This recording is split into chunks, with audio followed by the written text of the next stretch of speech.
రామ్ గారు నిర్వహిస్తున్న happy money visualisation 2.0 లో మీరు జాయిన్ అవ్వాలనుకుంటున్నారా? కింద నెంబర్లని సంప్రదించండి. నమస్తే విజయ మ్యామ్. నమస్తే ఉషా. రీసెంట్గా వైఫ్ అండ్ హస్బెండ్కి సంబంధించి మనం ఒక ఎపిసోడ్ చేసినప్పుడు కింద ఒక కామెంట్ పెట్టారు. ఆ కామెంట్ నేను మీకు వినిపిస్తాను. నమస్తే విజయ గారు, నా వయస్సు 41. నాకు 3 పిల్లలు ఉన్నారు. నా భర్త నన్ను వదిలేశాడు. పిల్లల్ని పెద్ద చేశాను. చాలా కష్టపడ్డాను. నేను ఒంటరితనం భరించలేకపోతున్నాను. ఈ వయసులో తోడు కావాలి అనిపిస్తుంది. మళ్ళీ పెళ్లి చేసుకోవాలి అని అనిపిస్తుంది. ఇది తప్ప నేనేం చేయాలి? ఎవరైనా ఒకటే కానీ పెట్టింది అంటే లేడీసా జెంట్సా? Lady. Okay, good thing actually. జనరల్గా 40లు దాటిన తర్వాత పిల్లలకి ఆ టైంలో టీనేజ్లు లేదంటే ఆల్మోస్ట్ సెటిల్ అవ్వటానికి వచ్చినప్పుడు ఏమనిపిస్తుందంటే వాళ్ళు మనకి అంటే రెక్కలొచ్చిన పక్షుల్లాగా అనిపిస్తారు. సో అంటే ఏంటి, వాళ్ళు ఎట్లా ఎదగాలి, వాళ్ళు ఎట్లా సెటిల్ అవ్వాలి, వాళ్ళ లైఫ్ ఏంటి అనేది వాళ్ళ చేతుల్లోకి తీసేసుకుంటారు ఆ ఏజ్కి వచ్చేసరికి. అప్పుడు ఏమనిపిస్తుందంటే ఇంకా మన అవసరం వీళ్ళకి లేదు. సో వీళ్ళని బాధ్యతగా పెంచాము, పెరిగారు, చక్కగా వాళ్ళ దారి వాళ్ళు చూసుకుంటున్నారు అని అనిపించి అప్పుడు ఏమవుతుందంటే మనకి అప్పటిదాకా లేని ఒంటరితనం అనేది ఒక్కొక్కసారి అప్పుడు గుర్తుకొస్తుంది. సో ఎవరి పాటికి వాళ్ళు వెళ్ళిపోతే నా పరిస్థితి ఏంటి? ఇప్పుడు మన కోసం అని పిల్లల్ని కట్టేసి ఉంచలేము మన దగ్గర, అవునా? వాళ్ళకేయో కళలు ఉంటాయి, వాళ్ళకేయో ఆశయాలు ఉంటాయి, వాటి కోసం వాళ్ళు పరుగులు పెడతా ఉండే వయసు వాళ్ళది. ఆ ప్రాసెస్లో ఒక్కొక్కసారి మనం అంటే వీళ్ళని పెంచటాకే ఉన్నామా, వేరే లైఫ్ అంటూ లేదా మనకి, నేనేం సుఖపడ్డాను ఈ లైఫ్లో, నేనేమి ఆనందం పొందాను, ఇన్ని రకాల ఫీలింగ్స్, మిక్స్డ్ ఫీలింగ్స్ ఉంటుంటాయి వాళ్ళకి. ఎందుకంటే ఇప్పుడు భర్త వదిలేసి వెళ్ళిపోయాడు, విడిపోయారు. సో ఇలాంటప్పుడు ఏంటంటే ఇంకా జీవితం అంటే ఆ పెళ్లి చేసుకుని పిల్లల్ని కానీ వాళ్ళని పెంచి ఇంకా ఇలానేనా, నాకంటూ ఒక లైఫ్ ఏది లేదా, నేను వెనక్కి తిరిగి చూసుకుంటే ఆవిడకి ఏమి మధుర జ్ఞాపకాలు మిగిలి ఉండవు.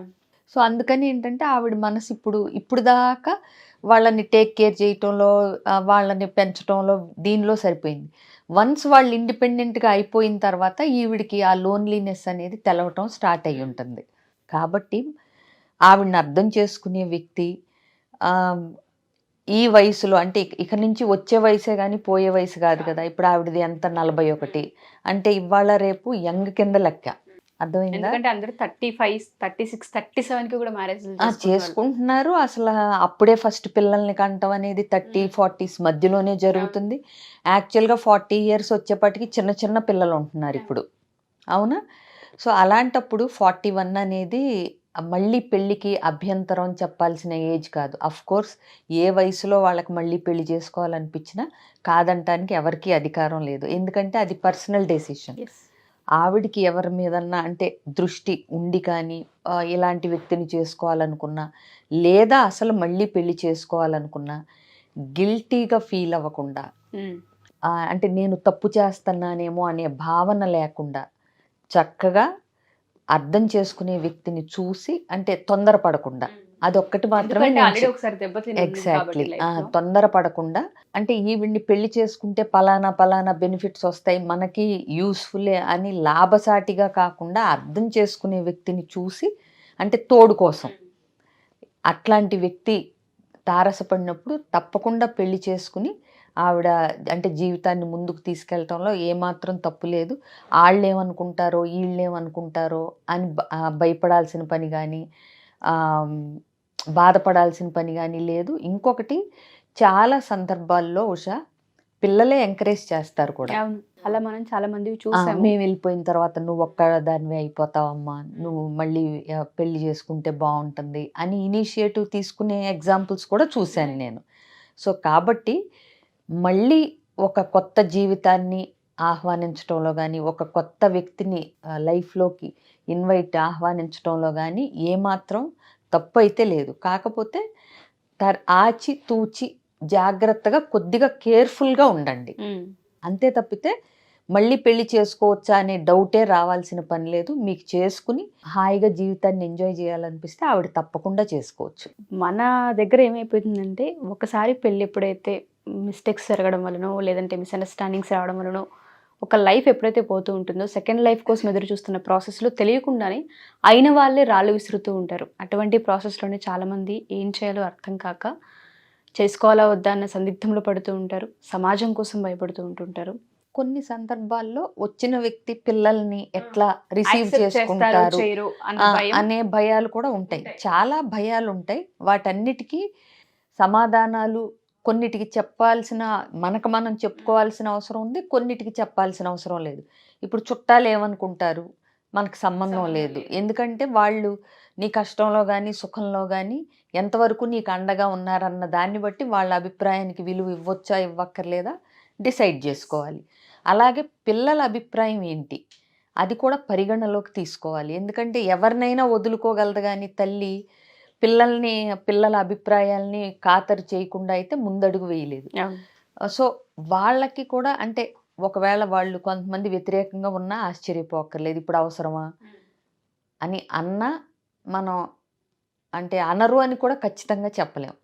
సో వాళ్ళ అభిప్రాయం ఏంటి, ఇట్లా నాకు అనిపిస్తుంది ఏంటి అనేది చూసి వాళ్ళ అభిప్రాయాన్ని పరిగణలోకి తీసుకుని వాళ్ళు వద్దు అంటే కనుక అది ఎందుకు అంటున్నారు, ఏ విషయాల్లో భయపడి అంటున్నారు అనేది వాళ్ళకి నచ్చజెప్పి ఫైనల్గా ఆవిడికి చేసుకోవాలంటే ఖచ్చితంగా చేసుకోవచ్చు. కాకపోతే కొన్ని ప్రశ్నలకి సమాధానం ఆవిడ పిల్లలకి చెప్పాల్సి ఉంటుంది, ఆవిడికి చెప్పుకోవాల్సి ఉంటుంది. మిగతా వాళ్ళని పక్కన పెట్టొచ్చు. చాలా కాన్షియస్గా ఉండాలేమో మేబీ ఈ ప్రాసెస్లో మీరు చెప్తుంటే నాకు అర్థమవుతుంది. అంటే ఒక్కొక్కసారి ఏమవుతుందంటే ఉషా, కరెక్ట్ డెసిషన్ అయినప్పుడు లైఫ్ హ్యాపీగా అయిపోతుంది. రాంగ్ డెసిషన్ అయినప్పుడు ఎట్లా ఉంటుందంటే పెనం మీద నుంచి పొయ్యిలో పడ్డట్టు అవుతుంది. అది జరగకుండా చూసుకోమనే ఒక చిన్న డిస్క్లైమర్ తప్పితే పెళ్లి చేసుకోవద్దని ఎవరు చెప్పరు. పెళ్లి చేసుకున్నాక ఎట్లా ఉండాలి, నీ లోన్లీనెస్ తగ్గాలి, నీకో తోడు దొరికిందని హ్యాపీగా ఉండాలి, లైఫ్ అంటే కలర్ఫుల్గా అనిపించాలి తప్పితే మళ్ళీ తప్పు చేశానా, ఇది చేసుకోకుండా ఉంటే బాగుండేది, ఇంతకు ముందే బాగుంది, ఇలాంటివి రాకుండా మీకు తగిన జాగ్రత్తలు ఏవేవైతే తీసుకోగలరో అవి తీసుకుని ముందడుగు వేయచ్చు. Thank you so much ma'am. చాలామంది లైఫ్లో ఎన్నో మిస్ అవుతూ ఉంటుంటాం. కొన్ని సందర్భాల్లో పెళ్ళికి సంబంధించి కూడా కొన్ని మిస్టేక్స్ వలనో లేదంటే వాళ్ళకున్న ప్రాబ్లమ్స్ వలనో విడివిడిగా జీవితాలు గడపాల్సి ఉంటుంటుంది. కొంతమందికి సెకండ్ మ్యారేజ్ చేసుకోవాలన్న ఆలోచన వచ్చినప్పుడు అర్థం కాని దాంట్లో మునిగిపోతూ ఉంటుంటారు. వాళ్ళందరికీ మన ఈ ఎపిసోడ్ ఊరటనే చెప్పుకోవాలి. ఇంకొంతమందికి కొన్ని ప్రాబ్లమ్స్ ఉంటాయి. ఖచ్చితంగా ఏ జాగ్రత్తలు తీసుకోవాలి, ఏ క్వశ్చన్స్ మేము అడగాలి, ఎటువంటి వాటిని క్లారిఫై చేసుకోవాలి, ఆల్రెడీ ఒకసారి తప్పు జరిగింది కాబట్టి నెక్స్ట్ టైం జరగకుండా ఉండాలి అంటే తీసుకోవాల్సిన జాగ్రత్తలు ఏంటి, ఒకసారి కౌన్సిలింగ్కి రావాలి అనుకుంటున్నాం మేము అనుకుంటే అటువంటి వాళ్ళని ఒకసారి మీరు కౌన్సిలింగ్ చేసే అవకాశం ఉంటుంది అంటారు? తప్పకుండా ఉషా, స్క్రీన్ మీద కనిపిస్తున్న నెంబర్ కాంటాక్ట్ చేస్తే వాళ్ళు డీటెయిల్స్, అపాయింట్మెంట్ అన్నీ ఫిక్స్ చేసిస్తారు. ఎలాంటి సందేహాలు ఉన్నా, కన్ఫ్యూజన్స్ ఉన్నా ఎలాంటివన్నీ తప్పకుండా క్లియర్ చేసుకోవచ్చు. Thank you ma'am, thank you so much. So ఎవరైనా సరే విజయ పెద్దన గారి ఎపిసోడ్ చూసిన తర్వాత అపాయింట్మెంట్ కనుక తీసుకోవాలి అనుకున్నా లేదా ఆన్లైన్ త్రూ కన్సల్ట్ అవ్వాలి అనుకున్నా ఖచ్చితంగా మేడం అయితే అవైలబుల్ ఉంటారు. కింద స్క్రోల్ అవుతున్న కాంటాక్ట్ నెంబర్ని కాంటాక్ట్ చేస్తే విజయ గారి టీం మీకు పూర్తి వివరాలు అందిస్తారు. Thank you.